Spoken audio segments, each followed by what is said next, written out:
그동안 꽤 많은 가르침과 설교를 나누었습니다. 때로는 교리적인 것도 있었고 때로는 교육적인 내용도 있었습니다. 제 마음속으로 가장 중점을 많이 두었던 부분은 우리의 실제적인 그리스도인의 삶에 관한 것이었습니다. 성경을 얼마나 많이 알고 있느냐, 교리를 얼마나 정확하게 이해하고 있느냐, 교회 다닌 지가 얼마나 되었느냐, 교회에서 어떤 일을 하고 있느냐, 이런 것들은 신앙생활에 그렇게 아주 중요한 것들이 아닙니다. 우리의 신앙생활에 있어서 가장 중요한 주제는 오늘 나의 이 현실의 생활이 어떠하냐 하는 것이 신앙의 가장 핵심적인 것입니다. 우리는 우리 자신을 포함해서 우리 주변에 함께 살아가고 있는 많은 사람들의 삶의 모습을 보게 됩니다. 대체로 사람들은 어떻게 사는가 하면 본능에서 나오는 욕망과 욕심이 있습니다. 사람마다. 그리고 각자 개인에게 길들여진 습관이 있습니다. 그래서 이 두 가지가 조화를 이루면서 한 인간의 삶을 끌어가고 있습니다. 대체적으로 사람들은 자기가 삶을 지배하는 것이 아니고 이러한 욕망과 본능과 습성에 의해서 끌려다니면서 살아가는 것이 일반적인 사람들의 생활의 모습입니다. 그 비율이 많지는 않습니다만 의지가 아주 강한 사람, 심지가 굳은 사람들은 인간의 본능을 어느 정도 조절하고 욕심을 줄이거나 혹은 욕심을 버리고 습관에 끌려다니는 것이 아니고 습관을 만들어가면서 사는 사람들이 있습니다. 그것은 교회를 다니지 않아도 그렇게, 신앙생활을 하지 않아도 그렇게 사는 사람들이 상당수가 있습니다. 그런데 의지가 강한 것이 아니고 심지가 굳은 것이 아니고 좀 더 나아가서 생각이 깊고 지혜로운 사람들은 하나님을 의지하면서 삽니다. 잠언 1장 7절에 보면 여호와를 경외하는 것이 지식의 근본이오늘 미련한 자는 지혜와 훈계를 멸시하느니라. 인간이 얻을 수 있는 가장 고상하고 최고의 지혜는 하나님으로부터 오는 것입니다. 그래서 여호와를 경외하는 것이 지식과 지혜의 근본이라고 말씀하고 있습니다. 그런데 미련한 사람은 이것을 멸시한다. 하나님을 무시한다는 말입니다. 하나님을 안 믿고 무시하는 사람은 다 머리가 나쁜 사람인가? 그렇지는 않아요.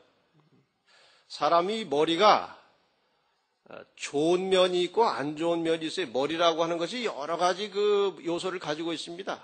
암기력이 좋은 사람이 있고 분석력이 좋은 사람이 있고 판단력이 예리한 사람이 있고 어휘력이 좋은 사람이 있고 뭐 수학적 능력이 뛰어난 사람이 있고 다 그 지능의 정도가 각각 분야별로 달라요.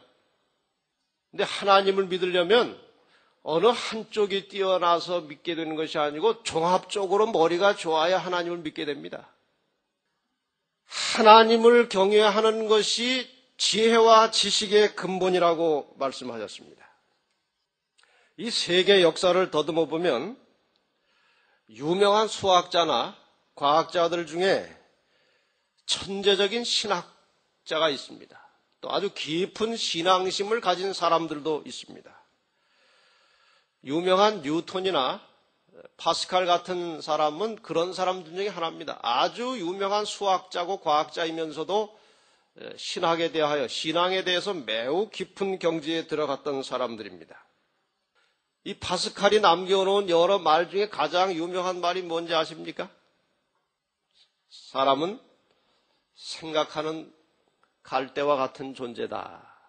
이 생각하는 갈대라는 말은 파스칼이 만들어낸 말입니다.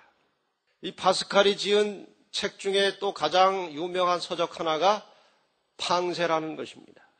이것은 아주 깊은 신앙의 명상을 기록해 놓은 책입니다. 제가 책을 읽다가 이 파스칼의 인생 이야기를 이렇게 접촉하게 되면서 야, 이 파스칼이 이런 사람이구나 하는 새로운 어떤 느낌을 갖게 되었어요. 그래서 이 이야기를 설교 시간에 해야 될 것인가 말아야 될 것인가 꽤 주저했습니다.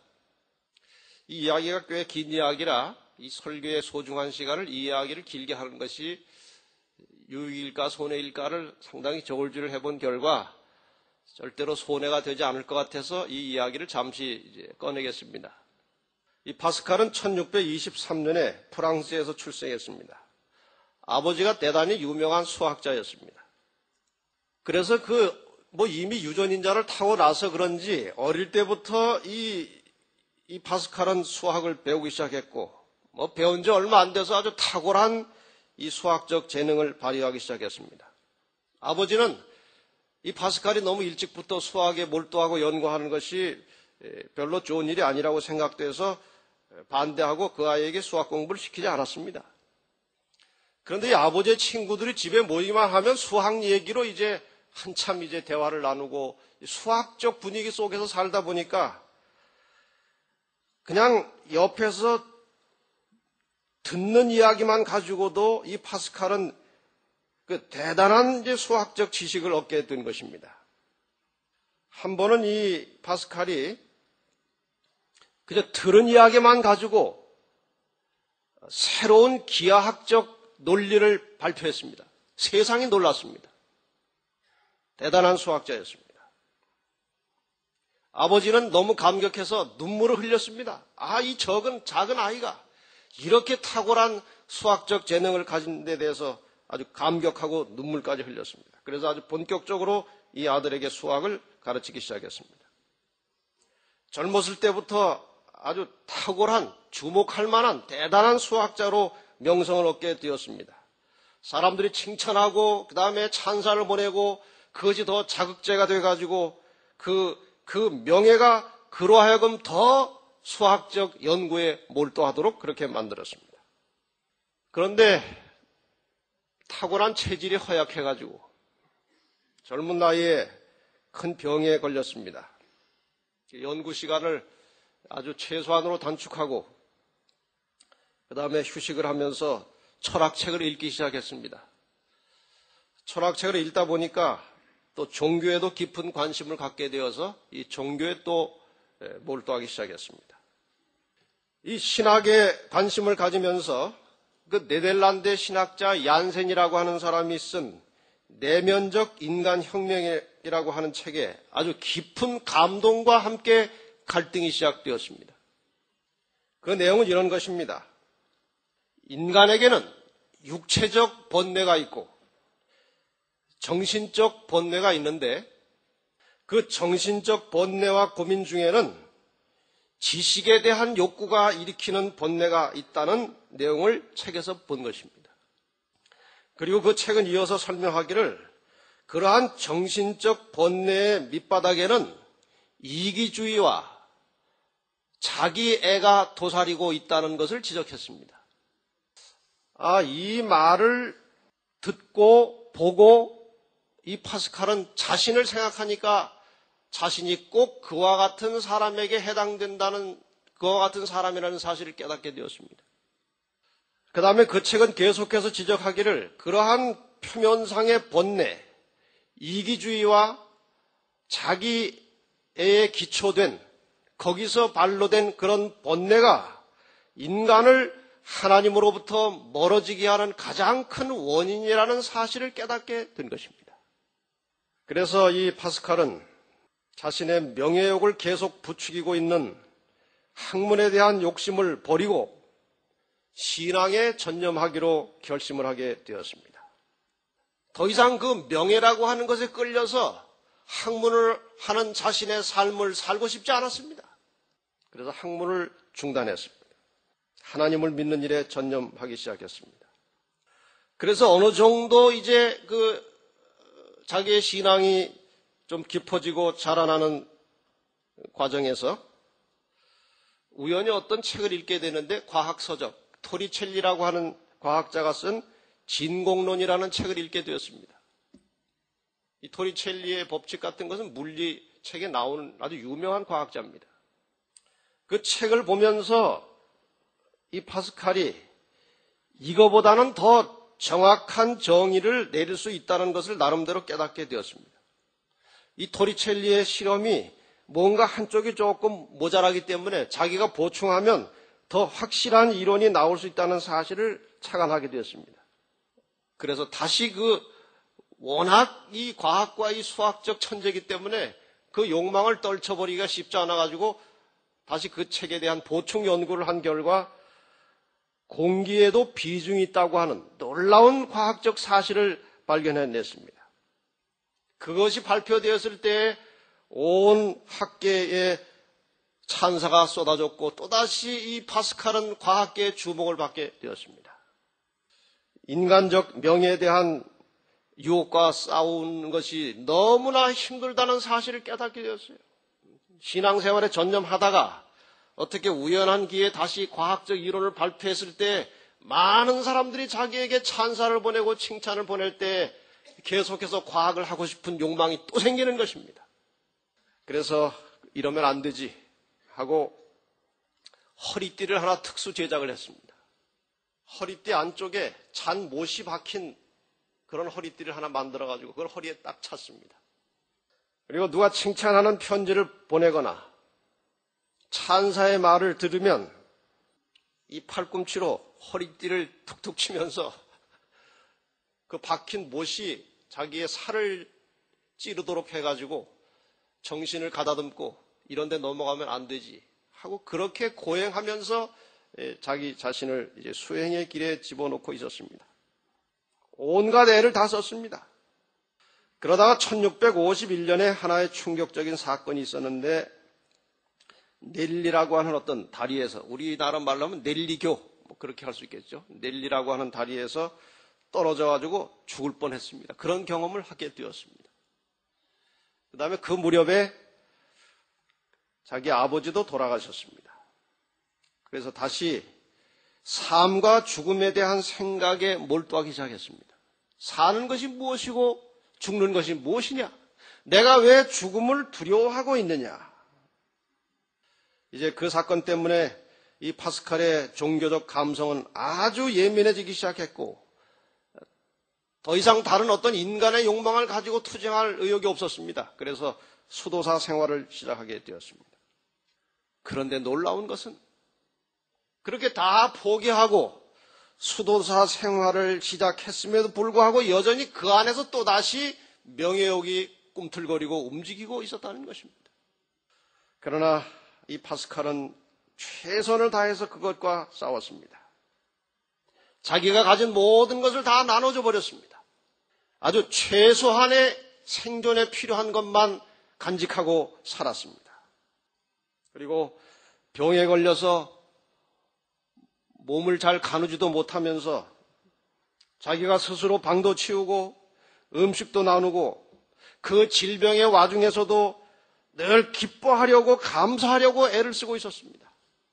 그가 그 질병의 와중에 남겨놓은 전류가 여기 하나 있습니다. 제발 나를 가엾게 생각하지 마십시오. 병을 앓는 것은 그리스도 교도에게 어울리는 일입니다. 왜냐하면 병에 걸렸을 때야말로 그리스도 교인은 그 본래의 상태에 있는 것이기 때문입니다. 질병은 우리에게 모든 세속적인 행복과 육체적 쾌락을 포기하는 것을 가르치고 한평생 우리를 지배해온 욕정을 억제하도록 가르치며 명예욕과 물욕을 극복해서 언제라도 죽음을 기다릴 수 있는 마음을 갖도록 도와줍니다. 그렇다고 그리스도인은 다 빨리 아파가지고 이런 생각하고 누워있으라는 것이 아닙니다. 질병에 걸렸을 때라도 그리스도인은 그 안에서 깊은 하나님의 사랑을 느끼고 세상의 욕망을 떨쳐버리고 죽음을 태연하게 맞이할 수 있는 준비를 할 수 있으니 병 중에서라도 올바른 정신을 가지고 신앙을 하라. 그런 권면의 말인 것 같습니다.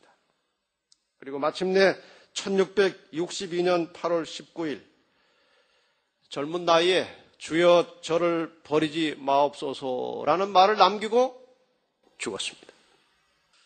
이 파스칼에 대해서 그의 삶을 연구하고 검토해 본 러시아의 대문호라고 일컬어지는, 그러면서도 존경하였던, 그러면서도 아주 깊은 신앙심을 가졌던 톨스토이가 이 파스칼의 삶을 보고 이렇게 분석하고 평가를 내렸습니다.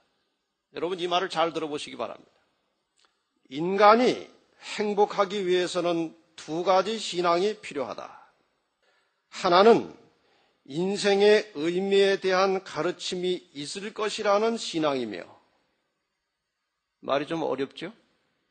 의미 있는 인생을 살려면 두 가지 신앙과 경험이 필요한데, 하나는 분명히 이 세상에는 의미 있고 보람된 인생을 살 수 있는 가르침이, 보람되고 의미 있는 인생이 무엇인지를 가르쳐주는 그 가르침이 분명히 있을 것을 믿으라는 것입니다. 여러분 다 믿으십니까? 다 우리가 믿기 때문에 여기까지 온 것입니다.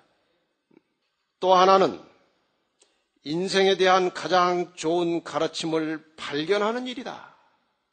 분명히 그런 가르침이 있다는 사실을 믿을 뿐만 아니라 그 믿고 있던 그것을 발견하는 일이 중요하다 이것입니다. 발견하는 일. 그런데 이 톨스토이가 이 파스칼의 삶에 대해서 이렇게 평가를 내린 것입니다. 이것이 올바른 평가인지 잘못된 것인지 저는 잘 모르겠습니다만 그의 평가를 한번 신뢰하는 마음으로 보면 이런 것입니다. 파스칼은 첫 번째 신앙을 누구보다 잘 수행했다. 그 첫 번째 신앙은 무엇입니까? 의미 있는 인생을 살게 하는 가르침이 있을 것이라고 하는 것에 대한 믿음. 그것은 파스칼이 잘 수행을 했다. 그러나 운명의 신은 그에게 두 번째 신앙을 허락하지 않았다. 그동안의 이야기와 약간 상이해서 조금 어리둥절하시죠? 파스칼이 분명히 길이 있을 것을 믿고 알고 찾았지만 그것을 진정으로 발견하는 데는 실패했다는 것입니다. 왜 실패했는가?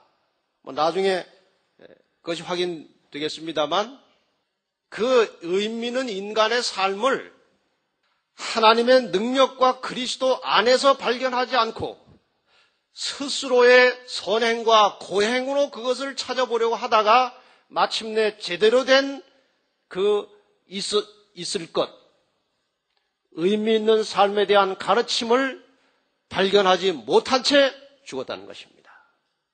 이유가 무엇이냐? 목이 말라 죽어가는 사람 앞에 물을 갖다 놓으면 그 물이 어떤 물인지 생각하지도 않고 달려들어 마십니다. 그렇지 않습니까? 지금 목 타서 죽어가고 있는데 앞에 생수병을 하나 갖다 놓으면 이게 유효기간이 지난 거 아닌가? 혹시 이 생수에 또 뭐 세균이 있지 않을까 생각합니까? 아닙니다. 목이 말라 죽어가는데 그런 거 생각할 겨를 없이 그냥 마셔버립니다. 그렇듯이 파스칼도 진지하게 생각해보지 않고 분간할 사이도 없이 자기가 자라온 환경, 가톨릭 교회 진리와 인간의 구원이 있다고 생각한 것이다. 물만 있으면 된다. 신앙만 있으면 그만이다. 라고 생각했던 것이다. 인간의 신앙의 문제를 선행과 자선과 고행으로 풀어보려다가 발견하지 못한 것입니다. 자, 이 긴 이야기 속에 오늘 우리가 발견하고 취해야 될 대단히 중대한 주제들이 몇 가지가 있는 것입니다. 첫째로, 우리도 파스칼처럼 인간은 모든 면에서 이기적이고 자기 동정적이고 자기 연민과 자기 사랑에 빠져 있다는 사실을 발견하는 것입니다. 우리가 이것을 자각하지 않으면 진정한 신앙인이 될 수가 없습니다. 그리고 그 사실을 발견하고 그것 때문에 고뇌할 줄 알아야 합니다. 물론 하나님께서 우리 모두에게 항상 기뻐하고 항상 즐거워하고 감사하고 살라고 말씀하셨고 그것은 당연한 삶의 원리입니다. 그러나 그리스도인은 그러한 기쁨과 그러한 감사가 그냥 억지로 만들어지는 감정에 의해서 발산되는 것이 아니고 생각의 결과로 나와야 하는 것입니다. 그리스도인은 생각할 줄 알아야 하는 것입니다. 내가 과연 예수 그리스도의 정신을 본받아서 이타적으로 살고 있는가? 나는 얼마나 이기적인 사람인가? 내가 정말 하나님의 말씀 성경에 얼마나 가까이 일치해 가고 있는가 하는 생각을 할 줄 알아야 발견하는 것입니다. 사도 바울이 이러한 경험을 했습니다. 그가 진정으로 예수 그리스도를 만나기 전에 하나님을 믿고 있었습니다. 유대교라고 하는 종교를 통해서 사도 바울은 하나님을 믿고 있었습니다. 그럼에도 불구하고 사도 바울은, 그전에 사도 바울이 아니었죠. 이 사울은 출세와 명예욕에 사로잡혀서 분주하게 돌아다녔습니다. 그 예수 믿는 사람들 핍박하고 잡아 죽이는 일에 앞장선 것은 일단 그 유대 바리새인들이나 사두개인들이나 관리들 높은 사람들에게 잘 보여가지고 출세하려고 그런 것입니다. 아주 열심히 예수 믿는 사람들을 죽이러 쫓아다녔습니다. 그러다가 예수 그리스도를 만남으로 그의 인생의 가치관이 완전히 바뀌게 되었습니다.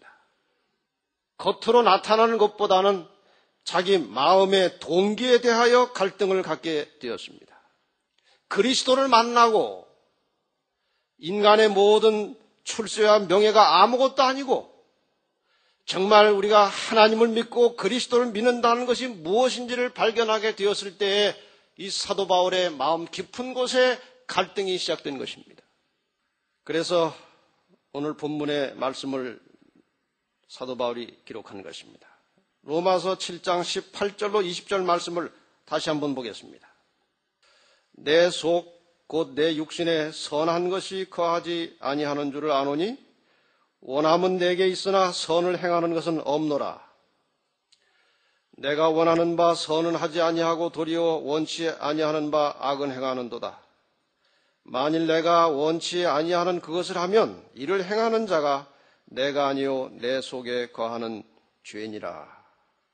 사도 바울은 예수 그리스도를 발견하고 인생의 가치관이 완전히 바뀌게 되었을 때 자기 내면 깊은 곳에 도사리고 있는 그 인간의 욕심과 이기심과 그 죄된 요소들을 적나라하게 발견하게 된 것입니다. 그래서 좀 더 양심적으로 바르게 살려고 마음은 먹는데 마음 먹은 대로는 되지 않고 마음 안 먹은 것이 자꾸 이 속에서 나오는 것입니다. 사도 바울은 죽는 날까지 이것과 투쟁을 하면서 살았습니다.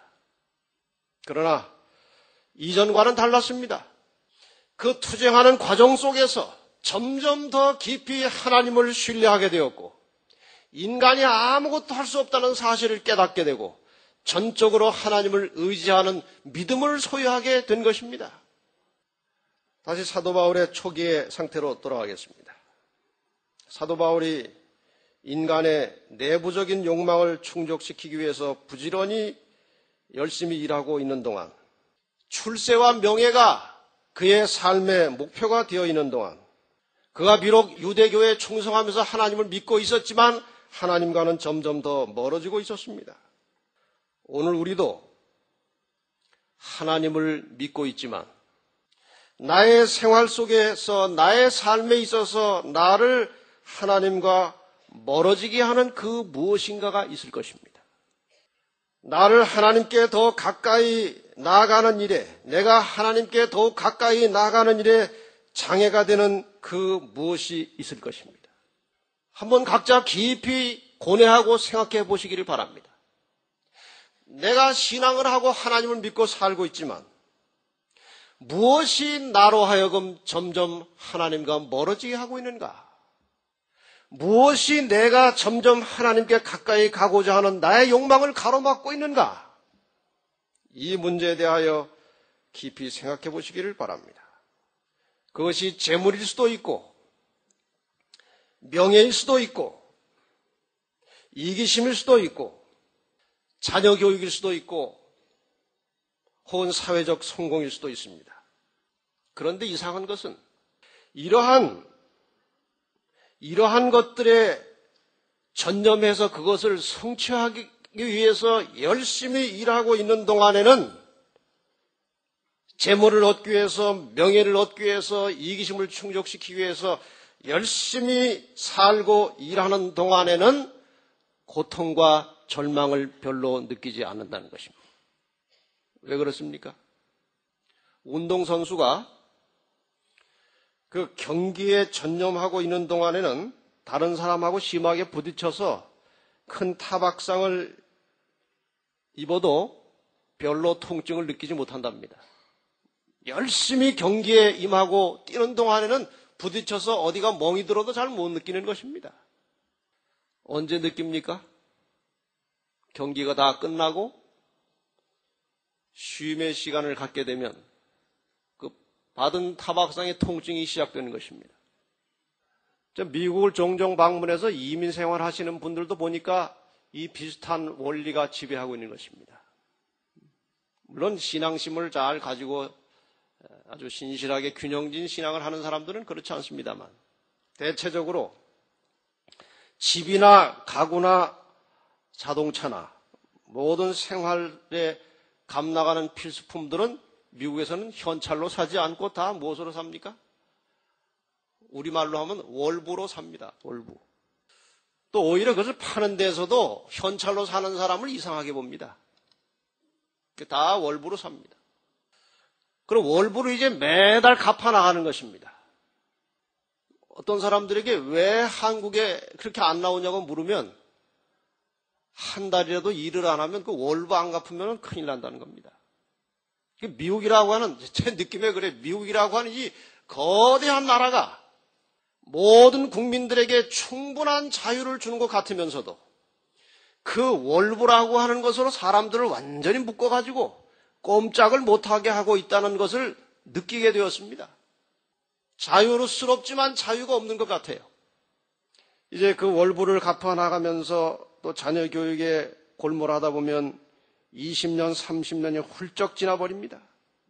그 월부를 이제 다 갚아서 집이 자기 것이 되고 자동차도 자기 것이 되고 하면 이미 집도 낡아 있고 자동차도 낡아 있어요. 바꿔야 됩니다. 다시 또 새로운 월부가 시작되는 것입니다. 이제 아이들이 꽤 성장해서 성공을 하고 어느 정도 이제 안정이 되면 황혼의 나이가 돼서 그동안 너무 지나치게 자신을 돌아보지 않고 살았기 때문에 암도 생기고 각종 퇴행성 질병들 때문에 고통이 시작되고 또 이렇게 생존 전쟁의 현장에서 뛰다 보니까 성격도 찌들어버리고 신앙은 또 약해지고 인간적 성공과 함께 나타나는 틀림없는 현상은 영적인 패배입니다. 인간적 성공에만 집착해서 살 때 그것이 이루어지고 난 다음에 모든 인간은 성공을 했으면서도 패배감을 느끼게 되는 것입니다. 분명한 것입니다. 사람은 재물을 의지하고 재물을 추구하지만 재물은 절대로 사람을 끝까지 붙들어주지 않습니다. 날아가 버릴 수도 있고 재물은 아무런 힘이 없는 것입니다. 사람은 권력과 명예를 의존하지만 그 권력이나 명예는 그 사람을 끝까지 지켜주지 않습니다. 언젠가 날아가 버리는 것입니다. 사람들은 자녀 교육과 자녀들의 성공에 몰두하고 살지만 자녀들이 부모의 인생을 책임지지 않습니다. 어차피 인간은 홀로 서는 것입니다. 이 세상의 어떤 것들에도 여러분을 기대지 마시기를 바랍니다. 문 옆에 서 있던 사람은 문이 갑자기 열려도 넘어지지 않습니다. 그러나 문을 기대고 서 있던 사람은 문이 열리면 넘어지는 것입니다.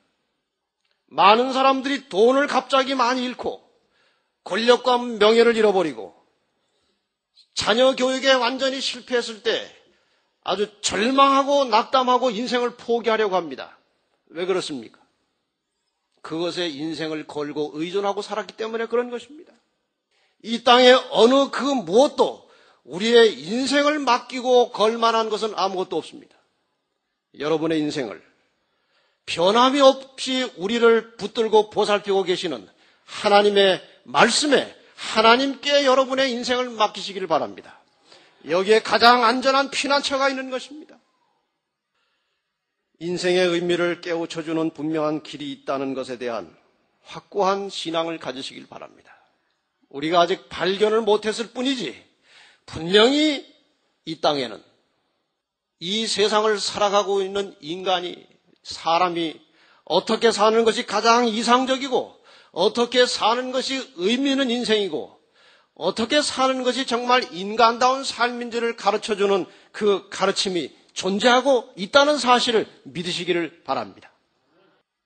교회는 다니고 있지만 인간의 욕망의 노예가 돼서 아무런 발전도 없이 아무런 변화도 없이 그래서 이런 식으로 사는 것이 참된 신앙이 아니라는 것에 대한 새로운 인식이 필요합니다. 지금 교회를 다닌 지가 20년, 30년이 되었지만 거의 똑같은 형태로 본능과 습성의 이끌림을 받고 살고 있다면 그 신앙은 뭔가 잘못된 것입니다. 그것이 아님을 깨달아야 하는 것입니다. 내가 지금 신앙하고 있는 것이 뭔가 잘못되어 있다는 사실을 깨달을 때에 하나님께서 우리에게 번뜩이는 지혜를 내려주실 것입니다. 무엇이 참된 지혜인지를 우리에게 가르쳐 주실 것입니다. 그 길이 있음을 믿고 그 길을 찾기 위해서 과감하게 도전하시고 삶의 전환이 일어나게 되기를 바랍니다. 이 파스칼의 초기 결단이 오늘 우리에게도 필요합니다. 그가 추구하던 명예를 다 떨쳐버리고 새로운 길을 찾아 나서서 그 모든 길을 접고 신앙의 길로 들어선 그런 파스칼의 결단이 오늘 우리에게도 필요한 것입니다. 그 길을 찾아 나섰다면 제대로 발견해야 합니다. 그 길을 제대로 발견하는 일에 있어서 파스칼은 실패했다고 톨스토이가 말하고 있는 것입니다. 그것을 인간의 노력과 인간의 고행과 인간의 선행으로 찾아보려고 할 때 그것은 100% 실패하게 될 것입니다. 그 인생의 길은 진리 안에서 하나님의 말씀 안에서 이 말씀이 형체로 나타난 예수 그리스도 안에서만 그 참다운 길을 발견할 수 있는 것입니다. 여러분 이 사실을 깊이 인식하시기를 바랍니다. 전도서 12장 13절에 유명한 말씀이 있습니다. 이 일의 결국을 다 들었으니 하나님을 경외하고 그 명령을 지킬지어다. 이것이 사람의 본분이니라. 여러분 솔로몬이 지금 이 말을 한 것은 신앙이 한참 번성하고 좋을 때 실패도 하지 아니하고 실족도 하지 아니한 영적으로 크게 번성할 때 한 말이 아닙니다. 솔로몬은 한때 하나님을 신뢰했고 겸손한 왕이었지만 나중에 세속적인 부와 명예와 쾌락을 추구하다가 완전히 죄인 중에 죄인 같은 모습으로 변질되었습니다. 그래서 마음대로 살았습니다. 인간의 욕망을 추구할 대로 추구하면서 정말 원하는 것을 아무도 막을 수가 없을 정도로 솔로몬은 모든 것을 할 수 있었어요. 다 한 다음에 정신을 차리고 보니까 아무것도 잡히는 것이 없는 것입니다. 다시 정신을 차리고 그가 눈을 들어서 하늘을 바라보고 하나님을 만나게 되었을 때 거기에서 생수를 발견하게 된 것입니다. 그것이 진정한 인간의 삶의 길인 것을 다시 한번 깨닫게 되었습니다. 그리고 쓴 말이 이것입니다. 일의 결국을 다 들었으니 내가 할 거 못할 거 다 해봤다. 그러나 아무것도 잡히는 것이 없더라. 다 바람을 잡는 것 같더라. 그 어느 것도 나를 지켜주지 못하고 어느 것도 나를 붙들어주지 못하더라. 다 헛되고 헛된 것이더라. 일의 결국을 다 들었습니다. 다 해봤는데 하나님을 경외하고 그 명령을 지킬지어다. 이것이 사람의 본분이니라.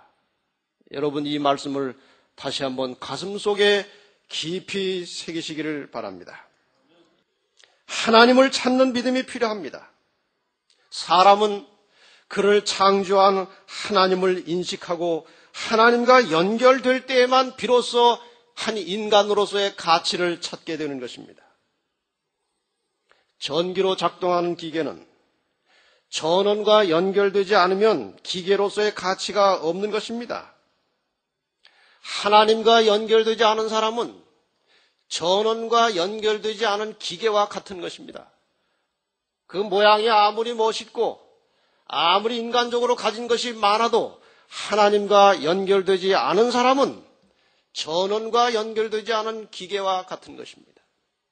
인간은 하나님과 연결될 때에만 한 인간으로서의 동물과 다른 그 무엇의 가치를 발견하게 되는 것입니다. 선행으로 되는 것도 아니고 고행으로 되는 것도 아니고 마음을 비워서 되는 것도 아닙니다. 마태복음 12장에 보면 참 신기한 이야기가 하나 나옵니다. 43절로 45절에 있는 이야기입니다. 더러운 귀신이 사람에게서 나갔을 때에 물 없는 곳으로 다니며 쉬기를 구하되 얻지 못하고 이에 가로되 내가 나온 내 집으로 돌아가리라 하고 와보니 그 집이 비고 소재되고 수리되었거늘 이에 가서 저보다 더 악한 귀신 7을 데리고 들어가서 거하니 그 사람의 나중 형편이 전보다 더욱 심하게 되느니라. 이 악한 세대가 또한 이렇게 되리라. 이거 아주 난해하고 어려운 이야기처럼 들리지만 내용은 간단한 것입니다. 인간이 어떤 스스로 가지고 있는 고뇌를 해결하기 위해서 마음을 비웠을 때 그 문제가 해결되는가? 해결되지 않습니다. 제가 언제 다시 한번 상세하게 이 문제를 다룰 기회가 있을지 모르겠습니다만 좀 요가, 명상, 이런저런 여러 가지 그 정신세계에 관련된 것으로 인간의 건강을 지키고 유지하고 증진해 보려고 하는 많은 시도와 노력이 지금 벌어지고 있습니다. 여러분, 거기에 깊이 오래 다니다 보면 반드시 그 마지막 단계에서는 사탄의 영과 연결되게 되어 있습니다. 마음을 비우는 것이 우리의 인생의 문제를 해결하는 것이 아닙니다. 마음을 비운 다음에 예수 그리스도로 하나님의 말씀으로 마음을 채우지 않으면 비우기 전보다 더 악하고 고질적인 현상이 발생하는 것을 지금 우리는 이 성경절을 통해서 본 것입니다. 이전보다 더 많은 귀신의 영이 그 비워진 마음 속에 들어간 것입니다. 만약에 비워낸 다음에 하나님의 말씀으로 그리스도로 그 마음을 채웠다면 사단이 와서 보고 귀신이 보고 도망갔을 것입니다. 그런데 비어 있으니까 더 많이 데리고 와서 들어갔습니다. 이 마음을 비우는 일에 종교를 제가 비판하고 싶지는 않습니다만 실제로 있었던 일이기 때문에 유명한 우리 한국의 스님 중에 성철이라고 하는 분이 계십니다. 이미 이것이 공개된 기록으로 나온 것이기 때문에 제가 이름을 밝힙니다. 그분의 어록 1987년 음력 4월 8일에 발표된 그 법어를 수록한 그 어록의 제목은 이것입니다. 이성철 큰 스님의 큰 빛 큰 지혜. 이런 책 속에 들어있는 내용입니다. 그가 다 마음을 비우고 도 같은 상태에서 한 말입니다. 사탄이여 어서 오십시오. 나는 당신을 존경하며 예배합니다. 당신은 본래로부터 거룩한 부처입니다. 사탄과 부처란 허망한 거짓 이름일 뿐 본 모습은 추호도 다름이 없습니다. 사람들은 당신을 미워하고 싫어하지만 그것은 당신을 모르기 때문입니다. 이게 마음을 비운 해탈한 스님의 이야기입니다. 비워진 마음에 예수 그리스도 곧 하나님의 말씀이 채워지지 않으면 악한 영이 들어와 그를 지배하는 것은 하나의 자연 법칙과도 같은 것입니다. 인간은 본인의 선택에 관계없이 두 영 중에 하나의 영의 지배를 받게 되어 있습니다. 성령의 지배를 받지 않으면 악령의 지배를 받는 것입니다. 그 심도는 각각 개인마다 다르겠지만 어차피 인간은 한 영의 지배를 받게 되는 것입니다. 여러분, 마음을 비워둔 채 사시지 말고 그 비워진 마음에 하나님의 말씀 예수 그리스도를 채우시기를 바랍니다. 이것은 성경에서 나오는 것입니다. 이 속에서 우리는 목마르지 않는 생수를 발견할 수 있게 될 것입니다. 이것은 절대로 편안하고 안일한 길만이 아닙니다. 의미 있는 인생의 길을 찾는 사람들은 쉽고 편한 길을 찾을 것이 아니고 조금 불편하고 어렵더라도 올바른 길을 찾으시기를 바랍니다. 올바른 길을 찾아야 하는 것입니다. 편한 길을 찾는 것이 신앙이 아닙니다. 마태복음 7장 13절과 14절에 좁은 문으로 들어가라. 멸망으로 인도하는 문은 크고 그 길이 넓고 그리로 들어가는 자가 많고 생명으로 인도하는 문은 좁고 길이 협착하여 찾는 이가 적음이니라. 편안하고 안전한 길을 찾지 마시고 올바른 길을 찾으시기를 바랍니다. 그것이 비록 현실의 내 생활과 조금 맞지 않고 나에게 불편을 가져다 주는 길일지라도 그 길이 올바른 길이면 선택하여 그 길로 가시기를 바랍니다. 여기에서 우리는 인간의 가치를 발견하는 것입니다. 그 길 속에서 우리는 마르지 않는 생수를 발견하게 될 것입니다. 우리 인간이 정말 만나야 할 생수는 넓은 바닷물에서 바다에서 떠온 물이 아닙니다. 바다에서 떠온 물이 인간의 갈증을 해결할 수 없는 것입니다. 골짜기로 들어가셔서 그 속에서 나오는 살아있는 물, 생수를 발견하시기를 바랍니다. 그것이 바로 하나님의 말씀 안에 들어있는 것입니다. 끝으로 한 말씀을 읽고 마치겠습니다. 이사야 26장 3절과 4절에 있는 말씀을 보고 마치겠습니다. 주께서 심지가 견고한 자를 평강의 평강으로 지키시리니 이는 그가 주를 의뢰함이니라. 너희는 여호와를 영원히 의뢰하라. 주 여호와는 영원한 반석이시미로다. 심지가 견고한 자를 하나님께서 평강으로 지키시겠다고 하셨습니다. 여러분이 이 땅에 분명히 인간으로서 살아가야 할 올바른 의미 있는 길이 있다는 사실을 믿으신다면 소신을 굽히지 말고 그 길을 찾으시기를 바랍니다. 기도하고 하나님께 매달려서 찾고 찾으면 마침내 길이 나올 것입니다. 길이 발견되면 주저하지 말고 그 길을 따라 사시기를 바랍니다. 심지가 견고한 사람, 확신을 가지고 끝까지 사는 사람을 하나님께서 평강으로 인도하시겠다고 말씀하셨습니다. 여호와를 영원히 의뢰하라. 주 여호와는 영원한 반석이시미로다. 이 땅에 우리가 의지할 것은 아무것도 없습니다. 하나님만이 우리의 의지가 되실 것입니다. 그분은 변치 않는 분이십니다. 흔들리지 않는 분이십니다. 반석과 같은 분이십니다. 그 반석에서 우리에게 생수를 내뿜어 주실 것입니다. 아무쪼록 그리스도 안에서 발견되는 목마르지 않는 생수를 날마다 마시면서 마음과 육체의 평강을 누리시고 하나님 안에서 건강하게 사시기를 간절히 바라면서 말씀을 마치겠습니다.